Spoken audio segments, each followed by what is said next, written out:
Hey everyone, welcome to the channel. Myself Chandra Chaudhary. और आज हम करेंगे क्लास 11th बायोलॉजी का chapter number 1 the living world. और इसके हम लेक्चर 1 पे डिस्कस कर चुके हैं, जिस पे हमने लिविंग वर्ड के बारे में सीखा था और इसके कैरेक्टरिस्टिक्स के बारे में हम बात कर चुके हैं। आज इसका आ गया है लेक्चर नंबर 2। आज हम लेक्चर नंबर 2 करेंगे, that is diversity in the living word. Living word में क्या डाइवर्सिटी है, क्या विविधता है, इसके बारे में हम सीखेंगे। तो चलिए स्टार्ट करते हैं आज का वीडियो लेक्चर और बने रहिए वीडियो के अंत तक, क्योंकि आप कुछ ना कुछ सीख कर जाएंगे। ओके चलिए, अगर आप अपने आसपास देखें, just look at your around us, ठीक है। अपने आसपास जब देखेंगे तो आपको न्यूमेरस आपको ऑर्गेनिज्म दिखते हैं। जैसे अगर आप बाहर निकल तो आपको पेड़ पौधे दिखेंगे, छोटे से लेके बड़े तक, पॉटेड प्लांट्स दिखेंगे, छोटे छोटे इंसेक्ट दिखेंगे, एनिमल्स दिखेंगे, ह्यूमन बींग्स दिखेंगे। तो ये क्या है, आपके सब लिविंग थिंग्स है। और जैसे जैसे आप अपना एक जो एरिया होता है, स्पेसिफिक एरिया, उसको जब इंक्रीज़ करते हैं तो इनमें बढ़ोतरी होती जाती है। देखो आप वेरियस टाइप के आपको प्लांट्स दिखते हैं, ठीक है, ट्रीज़ दिखते हैं, एनिमल्स दिखते हैं, या फिर आप डेंस फॉरेस्ट में चले जाएं तो वहाँ पर ये एरिया और ज़्यादा बढ़ जाता है, ठीक है। तो ये क्या है, यही क्या है, बायोडाइवर्सिटी है कि एक एरिया पर बहुत सारे लिविंग थिंग्स का होना जो आपस में इंटरकनेक्टेड होते हैं या फिर एक दूसरे पे डिपेंडेंट होते हैं। जैसे ह्यूमन बींग्स हैं, हम पेड़ पौधे पे क्या होते हैं, डिपेंडेंट होते हैं। डायरेक्टली हो सकते हैं या फिर इनडायरेक्टली हो सकते हैं। अदर एनिमल्स पे हम डिपेंडेंट हो सकते हैं, वो भी डायरेक्टली या इनडायरेक्टली।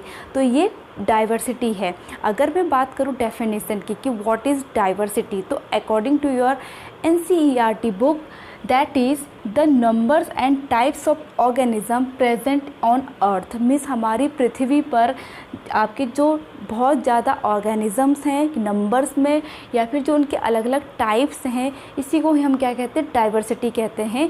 और हम लिविंग थिंग्स के टर्म्स में पढ़ रहे हैं तो यहाँ पर बायो वर्ड आ जाएगा, तो दैट इज़ बायोडाइवर्सिटी। ओके, अगर अदर हैंड में अदर इसकी डेफिनेशन की बात करूँ तो ये आपकी अनदर आपके यहाँ पे डेफिनेशन है, the existence of a number of different kinds of animals and plant which together makes a good and healthy environment. Means यहाँ पर जो डिफरेंट टाइप्स के एनिमल्स और जो प्लांट है वो जो पाए जाते हैं, साथ में पाए जाते हैं और एक हेल्दी और अच्छा इन्वायरमेंट बनाते हैं।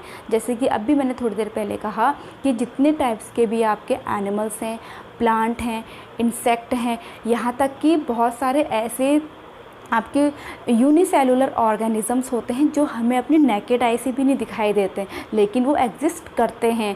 लाइक वायरसेस, बैक्टीरिया, जैसे बहुत सारे बैक्टीरिया हमारे लिए हार्मफुल होते हैं और बहुत सारे यूज़फुल भी होते हैं। फॉर एग्जांपल जो हमारा जो मिल्क है, मिल्क से जो लैक्टोबैसिलस जो एंजाइम जो बैक्टीरिया होता है वो दही जमाने का काम करता है, तो वो हमारे लिए यूज़फुल है। तो हम उस पर क्या होते हैं, डिपेंडेंट होते हैं, ठीक है, या फिर हमारा वहाँ से इंटरेक्शन होता है। तो ये आपको इस टर्म को क्या बोलते हैं, डाइवर्सिटी बोलते हैं। अगर मैं बात करूं कि प्लांट और एनिमल्स हैं कितने, तो approximately known species between 1.7 to 1.8 million इतनी स्पीसीज़ ऑलरेडी पाई जाती हैं। और आपकी जानकारी के लिए मैं बता दूं कितनी ही स्पीसीज़ ऐसी हैं जिनके बारे में हमें अभी तक नहीं पता है। हर रोज़ की मैं बात करूं तो 1000 स्पीसीज़ ऐसी होती है जिनके बारे में हमें पता चलते रहता है, ठीक है। तो ये आ गया आपके कुछ पॉइंट्स आपके यहाँ पर कवर हो गए हैं डाइवर्सिटी के बारे में। Okay, let's move to the next आपका आता है नॉमेनक्लेचर। नॉमेनक्लेचर मतलब नामकरण, ठीक है। नामकरण मतलब किसी को नाम देना। जैसे कि आपको पता है कि बहुत सारे एनिमल्स ऐसे होते हैं, एक्चुअली होते ही हैं, जो डोमेस्टिक एनिमल्स होते हैं उनके लोकल नेम्स होते हैं, ठीक है, उनके लोकल्स नेम होते हैं। और ये एक प्रकार से कहा, ये वेरी करते हैं प्लेस टू प्लेस। ज़रूरी नहीं है कि कोई डॉग है तो उसे हम अपनी ओन लैंग्वेज में, जैसे कुत्ता बोलते हैं, हमारे यहाँ पर जो अदर वीडियोस जो देख रहे होंगे, हो सकता है उनके वहाँ उस डॉग को अदर नेम से बुलाएं। तो पूरी कंट्री में भी ये इसमें वेरी पाया जाता है, और कंट्री टू कंट्री में भी इसमें आपकी वैरायटीज़ मिलेंगी कि ऑर्गेनिज्म तो ओनली वन होगा। जैसे डॉग की बात हो रही है, डॉग ही होगा, लेकिन जो इंसान जिस जगह पर रह रहा है उसके घर में अगर डॉग है एज अ पेट, तो हो सकता है कि उसका लोकल नेम वहाँ पर कुछ और हो। ठीक है। तो ऐसे में कन्फ्यूज़न पैदा हो जाता है। हो सकता है कि दो कंट्रीज़ के दो आदमी बात कर रहे हों और वो एक ही ऑर्गेनिज्म के बारे में बात कर रहे हों, लेकिन दोनों, क्योंकि दोनों जानते हैं उसको अलग अलग नेम से हैं, तो उनके बीच में क्या हो जाएगा, कन्फ्यूज़न हो जाएगा कि क्योंकि दोनों एक दूसरे के बारे में सोचेंगे हम अलग अलग एनिमल्स के बारे में बात कर रहे हैं, लेकिन वो एक ही एनिमल है। तो इस कन्फ्यूज़न को दूर करने के लिए जो हमारे साइंटिस्ट हैं उन्होंने एक रास्ता खोजा। उन्होंने ये डिसाइड किया कि हम हर ऑर्गेनिज़म को, हर जो एनिमल्स है, आपका जो प्लांट्स हैं, उनको हम पर्टिकुलर एक साइंटिफिक नेम देंगे जो ऑल ओवर द वर्ल्ड जाने जाएंगे। ठीक है, तो इसी को हम कहते हैं नोमेनक्लेचर। उसका लोकल नेम अलग से हो सकता है, लेकिन ऑल ओवर वर्ल्ड वो नेम आपका एक होगा जो लैटिन वर्ड से लिया गया है। इसके बारे में हम अभी डिस्कस करेंगे। तो आई होप आपको नोमेनक्लेचर समझ में आ गया होगा। अगर मैं इसके बारे में बात करूँ कि क्या है नोमेनक्लेचर, तो it is the science of providing distinct and proper name to the organism, जिसके बारे में हम ऑलरेडी डिस्कस कर चुके हैं कि ये एक ऐसी साइंस है जो किसी ऑर्गेनिज्म को एक स्पष्ट और प्रॉपर नेम देती है ताकि कन्फ्यूज़न पैदा ना हो। ओके, चलिए अब बात करें, जैसे कि मैंने कहा कि प्लांट को अलग नेम, प्लांट को भी नेम दिया जाता है और आपके जो एनिमल्स हैं उसको भी नेम दिया जाता है। तो प्लांट में क्या नेम दिया, जो प्लांट ऐसी कोई इंस्टीट्यूट या फिर हम कह सकते हैं कोई ब्रांच जो प्लांट्स को नेम देती है, तो उसको हम कहते हैं ICBN, that is international code for botanical nomenclature. उसी तरह से अगर हम बात करें एनिमल्स की, तो एनिमल्स को नेम दिया जाता है किसके द्वारा, international code for zoological nomenclature. Okay, ये दो टर्म्स बहुत इंपॉर्टेंट है, आपके एग्ज़ाम में आ सकते हैं, आपकी NCERT बुक में ये मेंशन है। ओके, अब बात करते हैं बायनॉमियल नोमेनक्लेचर की, मींस द्विनाम पद्धति की हम बात करेंगे यहाँ पर। बहुत इंपॉर्टेंट है ये। अगर सबसे पहले मैं बात करूँ ये टर्म्स किसने दिया था, ठीक है, तो ये जो टर्म्स है वो दिया था गिवन बाय कैरोलस लिनियस। ये जो द्विनाम पद्धति है या बायनॉमियल नोमेनक्लेचर है, ये नाम दिया था कैरोलस लिनियस ने।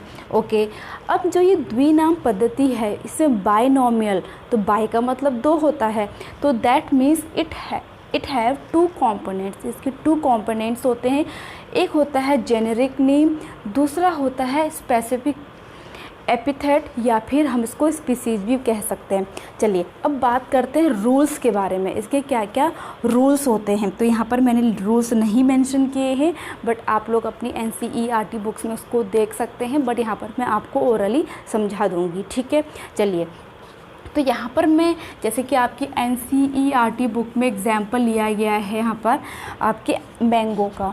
मैंगो एक लोकल नेम है, ठीक है, और हो सकता है कि अदर कंट्रीज़ में इसको कुछ और अदर नेम से जाना जाए, तो कन्फ्यूज़न पैदा ना हो, तो इसके लिए साइंटिस्ट ने जो मैंगो का नाम रखा है, ठीक है, मैंगो का जो साइंटिफिक नेम है वो है Mangifera indica. This is the scientific name of mango. अब मैंने ऑलरेडी पहले मैंने लिख चुकी हूँ, ठीक है। चलिए अब मैं बताती हूँ रूल नंबर 1।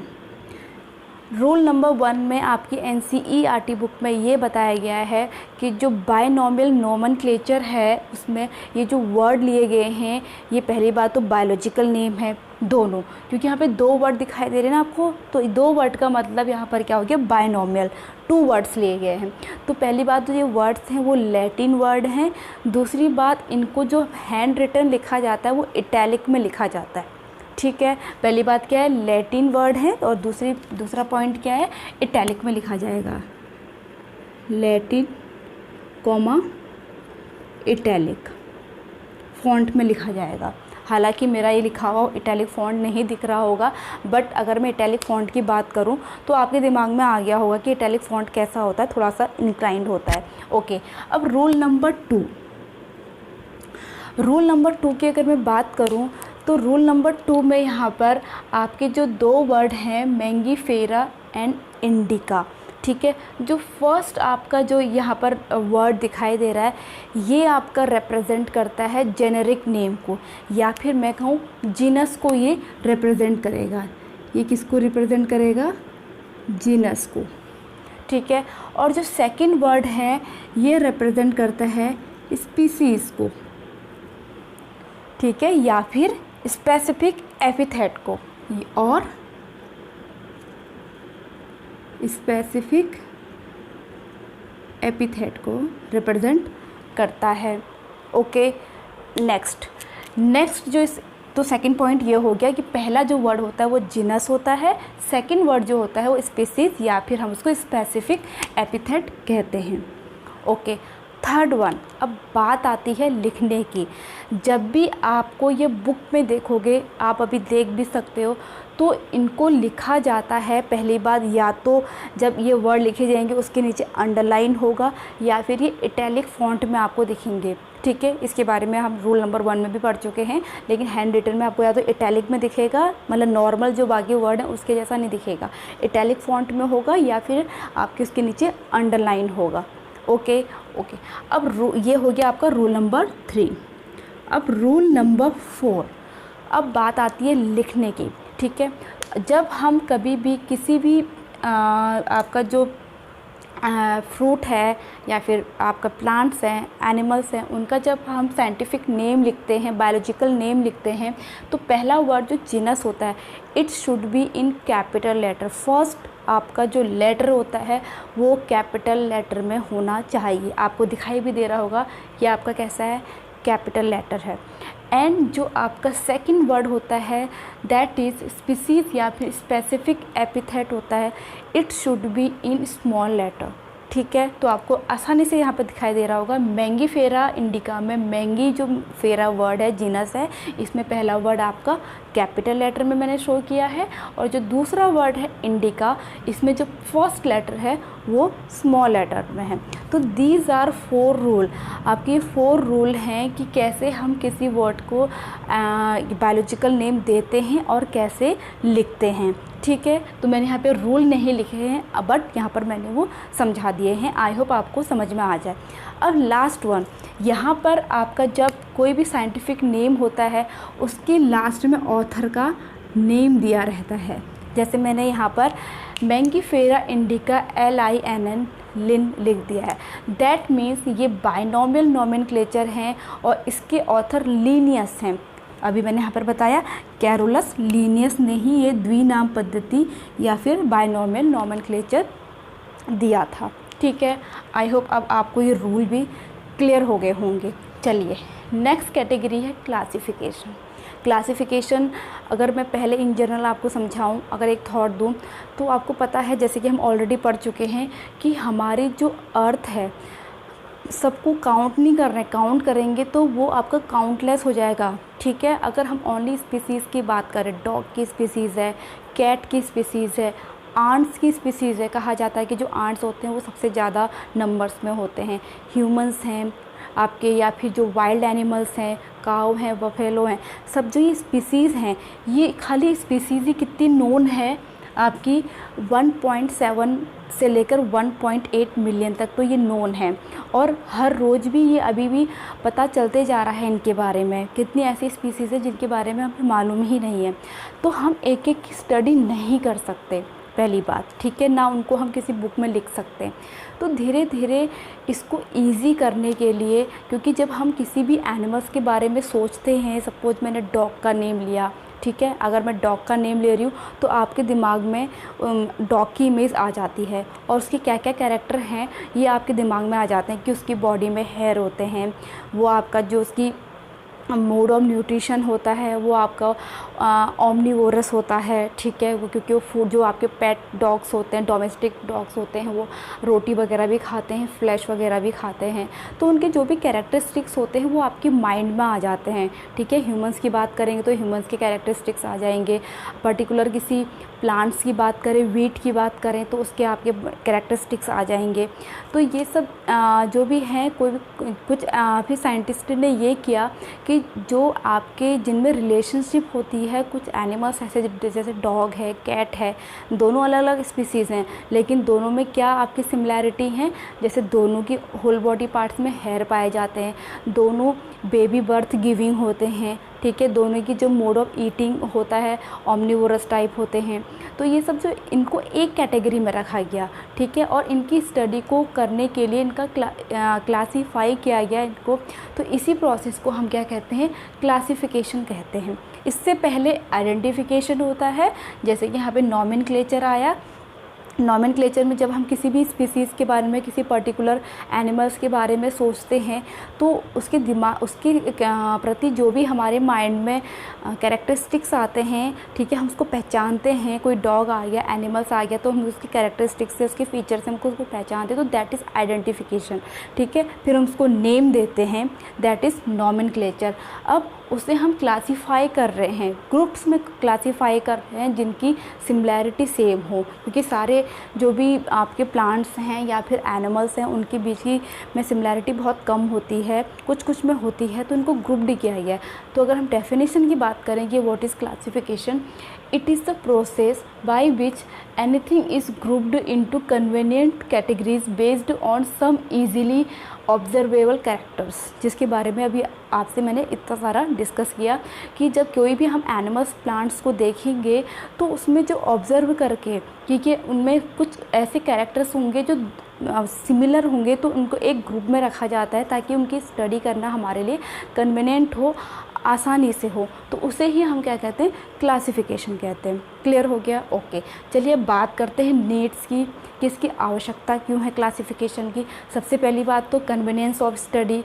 अगर हम, क्योंकि जैसे कि पहले ही मैंने बता दिया है कि हम एक एक चीज़ की तो स्टडी कर ही नहीं सकते हैं क्योंकि मिलियंस में हैं, ठीक है।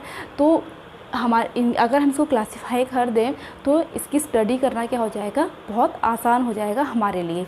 सेकंड पॉइंट है नॉलेज ऑफ एडेप्टेशंस। तो क्लासिफिकेशन की हेल्प से हमें एडेप्टेशन की नॉलेज हो जाती है, क्योंकि अगर कोई बहुत सारे एनिमल्स को अगर हम एक ग्रुप में कर दें और उसके कैरेक्टरिस्टिक्स लिख लें, तो जो भी उसके कैरेक्टरिस्टिक्स होंगे वो उतने सारे के सारे एनिमल्स में क्या होंगे, आपके वो पाए जाएंगे। तो किनका क्या एडेप्टेशन है ये हमें आसानी से पता चल जाएगा। Knowledge of sequence of evolution, हमें पता चल जाएगा कि किसका जो एवोल्यूशन हुआ है उसका सीक्वेंस कैसा है, इसके बारे में हमें नॉलेज हो जाएगी।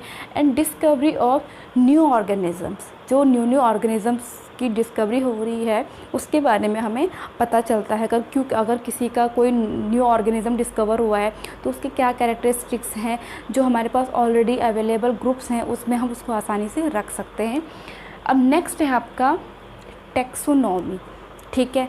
टैक्सोनॉमी क्या है आपका, क्लासिफिकेशन ऑफ ऑर्गेनिज़म्स को ही, इस ब्रांच को ही हम क्या कहते हैं, टैक्सोनॉमी कहते हैं, ठीक है। और इससे पहले अभी जो मैंने थोड़ी देर पहले बताया क्लासिफिकेशन में कि डॉग के बारे में सोचते हैं तो डॉग की कैरेक्टरिस्टिक्स आते हैं, कैट के बारे में सोचते हैं तो कैट की कैरेक्टरिस्टिक्स आते हैं, मैमल्स के बारे में सोचते हैं, मैमल्स आई होप आपने प्रीवियस क्लासेस में पढ़ा होगा, क्लास 10th में। मैमल्स जिनके बॉडी में हेयर होते हैं, जो बेबी बर्थ गिविंग होते हैं, उन्हें हम मैमल्स कहते हैं, इसके बारे में आप पढ़ चुके हो। तो उसके कैरेक्टरिस्टिक्स आते हैं। जो ये ईच आपको वर्ड दिए, ठीक है, ये सब क्या है आपको, इनको हम टैक्सा वर्ड देते हैं। क्या वर्ड देते हैं, टैक्सा, ठीक है। और इनको ही हम क्या बोलते हैं, क्लासिफिकेशन जो होता है उसी को हम क्या बोलेंगे, टैक्सोनॉमी बोलेंगे, ठीक है। अब है बेसिक्स ऑफ टैक्सोनॉमी। क्या है टैक्सोनॉमी की बेसिस, देखिए हम शुरू से ही, स्टार्टिंग से ही एक सीक्वेंस हमने पढ़ा। सबसे पहले हमने जो प्रीवियस लेक्चर था उस पर हमने लिविंग वर्ड के बारे में पढ़ा था। तो सबसे पहले उसके बाद हमने क्या पढ़ा, कैरेक्टरिस्टिक्स पढ़े, ठीक है। तो बेसिक्स हमारे इससे निकल के आएंगे, देखिए कैरेक्टरिस्टिक्स, ठीक है, हमने कैरेक्टरिस्टिक्स पढ़े, ठीक है। क्योंकि कोई भी, जब भी हम किसी भी एनिमल्स को देखते हैं, किसी भी ऑर्गेनिजम्स को देखते हैं तो उसके कैरेक्टरिस्टिक्स ही हमें दिखाई देते हैं। तो पहला वर्ड आया कैरेक्टरिस्टिक्स। अब जब कैरेक्टरिस्टिक्स आ गया तो उसके बाद हम क्या करेंगे, उसको, उसके कैरेक्टर को देख करके उसको आइडेंटिफाई करेंगे। तो सेकंड क्या आ जाएगा, आइडेंटिफिकेशन, आइडेंटिफिकेशन। अब जब हमने उससे आइडेंटिफाई कर लिया तब उसको हम नाम दे देंगे। तो फिर नेक्स्ट आपका आ गया नॉमेनक्लेचर,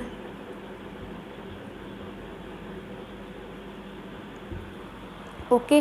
देन जब नॉमेनक्लेचर आया तो उसको हमने क्लासीफाई कर दिया, that is classification. Classification, okay. तो आपको बेसिक ऑफ टेक्सोनॉमी भी समझ में आ गया होगा, और टेक्सोनॉमी के बारे में हम डिटेल में डिस्कस आने वाले नेक्स्ट लेक्चर में करेंगे। अब लास्ट पॉइंट है आज का, सिस्टमैटिक्स। सिस्टमैटिक्स क्या है? तो branch of science that deals with identification, nomenclature, classification and evolutionary, आपका जो evolutionary history of an organism, उसे ही हम क्या कहते हैं, उस ब्रांच को क्या कहते हैं, उस साइंस क्या कहते हैं, उस दैट आपकी जो ब्रांच ऑफ साइंस है जहाँ पर हम टेक्सोनॉमी के बारे में पढ़ते हैं, नॉमेनक्लेचर के बारे में पढ़ते हैं, तो उसे हम कहते हैं सिस्टमैटिक्स। ओके, तो आई होप आज का जो ये होल वीडियो लेक्चर था आप लोगों को अच्छे से क्लियर हो गया होगा। यहाँ पर मैंने NCERT का एक एक पॉइंट लिया है ताकि आपके जो एग्जामिनेशन है उसमें आपकी हेल्प हो। तो आई होप अगर ये वीडियो लेक्चर आपको अच्छा लगा हो तो please hit the like, leave the comment and subscribe to my channel and press the bell icon. और मैं मिलूंगी अपने नेक्स्ट वीडियो के साथ जिसमें हम डिस्कस करने वाले हैं टेक्सोनॉमी। ठीक है, तो तब तक के लिए stay tune, bye bye, stay healthy, stay safe.